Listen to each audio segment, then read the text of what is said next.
એક બાદશાહે એક બાઝ પાળી રાખ્યું હતું. તે આ પક્ષીને ખૂબ પ્રેમ કરતો હતો અને તેને કોઈ કષ્ટ થવા દેતો નહોતો.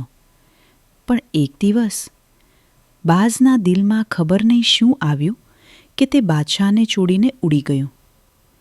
ઉડતું ઉડતું એ બાઝ એક એવા મૂર્ખ વ્યક્તિના હાથમાં આવી ગયું જેને પહેલાં તો તેની પાંખો કાપી નાખી, તેના નખ પણ કાપી નાખ્યા અને પછી એક દોરડાથી બાંધીને તેની સામે ઘાસ નાખી દીધું. તે મૂર્ખ કહેવા લાગ્યો, તારો પહેલો માલિક કેટલો ગમાર હતો. જો મેં તારી કેવી સુંદર હજામત કરી દીધી છે.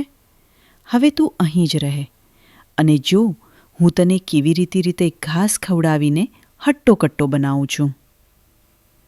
થોડા દિવસો પછી બાદશાહ પોતે તેની શોધમાં નીકળ્યો. જ્યારે તેણે બાઝને લાચાર અવસ્થામાં ઘાસમાં મોઢું મારતા જોયું ત્યારે તેનું દિલ ભરાઈ આવ્યું. તે વારંવાર એક જ વાત કહેતો રહ્યો, તું સ્વર્ગમાંથી નરકમાં કેમ ગયો? મિત્રો, બાઝની જેમ માણસ પણ પરવરદિગારને છોડીને દુઃખ ઉઠાવે છે. સંસારની માયા તેને પંગુ બનાવી દે છે અને મૂર્ખ મનુષ્યો પોતાના મૂર્ખતાભર્યા કામોને પણ બુદ્ધિમાની સમજે છે. ખલીલ ફાઉન્ડેશન, તમારી શોધ, અમારી ખિદમત.